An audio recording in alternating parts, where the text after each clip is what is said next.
अब brain tumour का operation और भी आसान हो सकता है। अगर हम बात करें, जहां घंटों लगते थे ब्रेन ट्यूमर के ऑपरेशन में, अब केवल 30 मिनट में ब्रेन ट्यूमर का ऑपरेशन जो है वो सफलतापूर्वक हो सकता है। दिल्ली के अपोलो अस्पताल में हाल ही में एक ऐसी मशीन का उद्घाटन हुआ है जिसमें ब्रेन ट्यूमर का ऑपरेशन जो है वो 30 मिनट में हो जाएगा। हमारे साथ डॉक्टर सुधीर त्यागी हैं।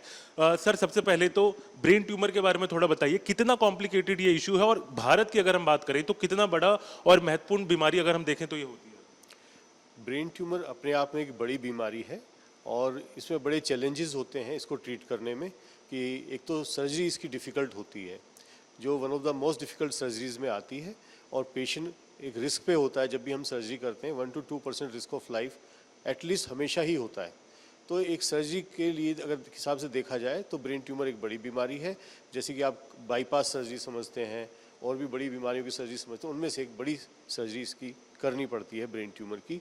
और उसके बाद आगे का ट्रीटमेंट भी इसमें जो होता है बायोप्सी के हिसाब से आगे किया जाता है। सर, कितने अगर हम बात करें कितना घंटा जो है एक ऑपरेशन में अगर लगता है, और क्या सीवियरिटी पे भी डिपेंड करता है कि कितना समय एक ऑपरेशन में लगेगा? एवरेज अगर हम एक conventional micro surgery brain tumour की करते हैं तो उससे करीब 4 to 5 आवर्स लग जाते हैं। सर, इस मशीन के आने के बाद कितना रिवोल्यूशनाइज जो है ये पूरा जो ऑपरेशन हम कहें वो हो सकता है? अगर मैं रिवोल्यूशन की बात करूं तो सबसे ज़्यादा रिवोल्यूशन अगर मेडिकल फील्ड में किसी ब्रांच में हुआ है तो वो न्यूरो सर्जरी में हुआ है। जैसे कि पहले हम लोगों को अप्रोच करना होता था कोई ब्रेन ट्यूमर, तो नॉर्मल ब्रेन टिश्यू को कट करने का चांस काफ़ी ज़्यादा होता था। लेकिन इनिशियली हमारे पास न्यूरो नेविगेशन आया करीब 15-20 साल पहले, और उससे हमको देख सकते थे कि किस हिस्से में ब्रेन के हम जाकर नॉर्मल टिश्यू को बचाकर ब्रेन ट्यूमर को निकाल सकते हैं। उसके ऊपर एक और रिवोल्यूशन आया जिसे हम लोग कहते हैं हिस्टोटैक्टिक रेडियो सर्जरी। हिस्टोटैक्टिक रेडियो सर्जरी में जो ट्यूमर डीप सीटेड होते हैं, जिनको निकालना सर्जिकली बहुत रिस्की होता है, उनको हम डायरेक्ट रेडिएशन डालकर, रेडिएशन बीम डालकर प्रिसाइजली उनको बर्न कर सकते हैं, डिस्ट्रॉय कर सकते हैं।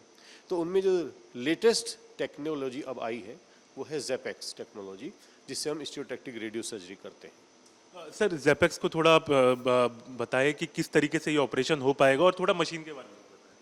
ये जो मशीन है इसकी खास बात ये है कि ये सेल्फ शील्डेड मशीन है, कि इसके बाहर रेडिएशन कहीं नहीं जाता। ज़्यादातर जो पहले मशीनें होती थी उनके लिए हमको बहुत बड़े बड़े बंकर बनाने पड़ते थे, और रेडिएशन देते वक्त ध्यान रखना पड़ता था कि कोई रेडिएशन बाहर ना चलाए, आम आदमी उससे एक्सपोज ना हो जाए। लेकिन ज़ेपेक्स का सबसे बड़ा फ़ायदा ये है कि ये सेल्फ शील्डेड मशीन है, इसका रेडिएशन कभी भी बाहर नहीं जाता। तो इस मशीन को आप ईजीली कहीं भी लगा सकते हैं विदाउट रिस्क कि हमारे आसपास जो पॉपुलेशन, नॉर्मल पॉपुलेशन है, उनको रेडिएशन का कोई रिस्क नहीं होता है। सर, अभी इसमें कितना समय जो है एक ऑपरेशन में लगेगा?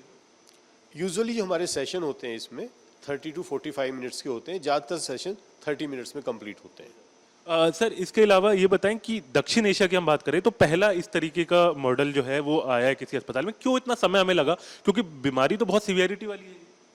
देखिए, ये जो मशीन है एक न्यूरोसर्जन जॉन एडलर ने अमेरिका में इसको डेवलप किया, और उसके बाद इसके ऊपर कुछ काम हुआ कि पहले वो देखें कि जो वो पेशेंट ट्रीट कर रहे हैं वो सच में ठीक हो रहे हैं कि नहीं हो रहे हैं, कि स्टडी कैरी आउट हुई उनके ऊपर मल्टीपल।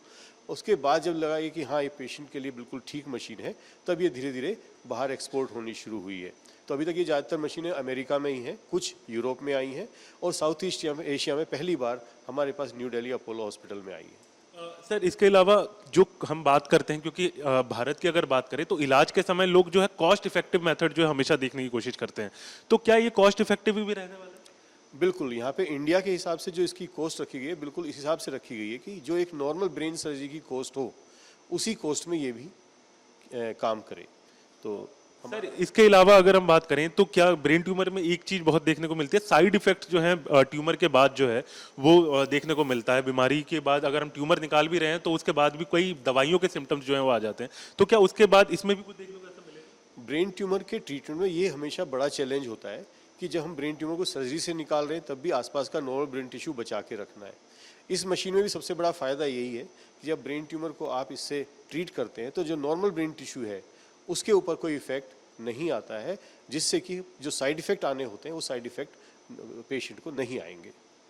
सर, आखिरी सवाल कि अगर हम बात करें, अब मशीन अपोलो हॉस्पिटल में आ चुकी है, तो अगर हम बात करें तो अब ब्रेन ट्यूमर का जो मरीज है उसको घबराने की अब कम जरूरत है, क्योंकि इससे ऑपरेशन जो है सफलतापूर्वक हो सकता है, और एक्यूरेसी लेवल क्या है इसका मशीन का, अगर आप बताएं? इसका एक्यूरेसी लेवल बहुत ज़्यादा है, इट इज़ सब मिलीमीटर, 0.5 मिलीमीटर तक का प्रिसीजन इसमें रहता है।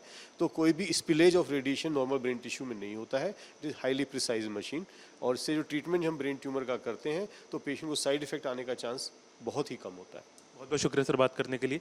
तो जैसा कि सर ने हमें बताया कि किस तरीके से इस मशीन के जरिए जो है 30 से 45 मिनट के अंदर जो है वो ऑपरेशन हो पाएगा, और साइड इफेक्ट जो बहुत बड़ी एक चुनौती रहती थी हमेशा डॉक्टरों के लिए कि ब्रेन ट्यूमर में साइड इफेक्ट होने की संभावना जो है बढ़ जाती थी, दवाइयों का असर इतना होता था शरीर पे, उसको भी मिनिमाइज करेगा, यानी बहुत कम कर देगा। और जितने तरीके से सर ने बताया कि प्रिसीजन लेवल जो है वो इसका बेहद रहेगा ज़्यादा, और इसके वजह से जो लोग जो मरीज हैं उनकी जो हालत है वो भी बेहतर हो सकेगी, और ऑपरेशन जो है वो भी कॉस्ट इफेक्टिव मेथड के थ्रू हो सकेगा।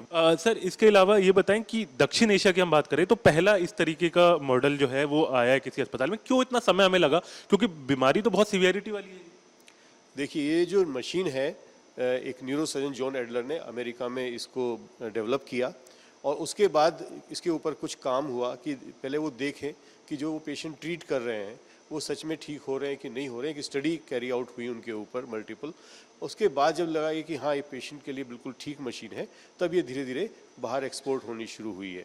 तो अभी तक ये ज़्यादातर मशीनें अमेरिका में ही हैं, कुछ यूरोप में आई हैं, और साउथ ईस्ट एशिया में पहली बार हमारे पास न्यू दिल्ली अपोलो हॉस्पिटल में आई है। सर इसके अलावा जो हम बात करते हैं, क्योंकि भारत की अगर बात करें तो इलाज के समय लोग जो है कॉस्ट इफेक्टिव मेथड जो है हमेशा देखने की कोशिश करते हैं, तो क्या ये कॉस्ट इफेक्टिव भी रहने वाला है? बिल्कुल, यहाँ पे इंडिया के हिसाब से जो इसकी कॉस्ट रखी गई है बिल्कुल इस हिसाब से रखी गई है कि जो एक नॉर्मल ब्रेन सर्जरी की कॉस्ट हो उसी कॉस्ट में ये भी काम करे। तो सर इसके अलावा अगर हम बात करें तो क्या ब्रेन ट्यूमर में एक चीज बहुत देखने को मिलती है, साइड इफेक्ट जो है ट्यूमर के बाद जो है वो देखने को मिलता है। बीमारी के बाद अगर हम ट्यूमर निकाल भी रहे हैं तो उसके बाद भी कोई दवाइयों के सिम्टम्स जो है वो आ जाते हैं, तो क्या उसके बाद इसमें भी कुछ देखने को ऐसा मिलेगा? ब्रेन ट्यूमर के ट्रीटमेंट में ये हमेशा बड़ा चैलेंज होता है कि जब हम ब्रेन ट्यूमर को सर्जरी से निकाल रहे हैं तब भी आसपास का नॉर्मल ब्रेन टिश्यू बचा के रखना है। इस मशीन में भी सबसे बड़ा फ़ायदा यही है कि जब ब्रेन ट्यूमर को आप इससे ट्रीट करते हैं तो जो नॉर्मल ब्रेन टिश्यू है उसके ऊपर कोई इफेक्ट नहीं आता है, जिससे कि जो साइड इफेक्ट आने होते हैं वो साइड इफेक्ट पेशेंट को नहीं आएंगे। सर आखिरी सवाल कि अगर हम बात करें, अब मशीन अपोलो हॉस्पिटल में आ चुकी है, तो अगर हम बात करें तो अब ब्रेन ट्यूमर का जो मरीज है उसको घबराने की अब कम जरूरत है, क्योंकि इससे ऑपरेशन जो है सफलतापूर्वक हो सकता है, और एक्यूरेसी लेवल क्या है इसका मशीन का, अगर आप बताएं? इसका एक्यूरेसी लेवल बहुत ज़्यादा है, इट इज़ सब मिलीमीटर, 0.5 मिलीमीटर तक का प्रिसीजन इसमें रहता है। तो कोई भी spillage of radiation normal brain tissue में नहीं होता है। It is highly precise machine, और इससे जो ट्रीटमेंट हम ब्रेन ट्यूमर का करते हैं तो पेशेंट को साइड इफेक्ट आने का चांस बहुत ही कम होता है। बहुत बहुत शुक्रिया सर बात करने के लिए।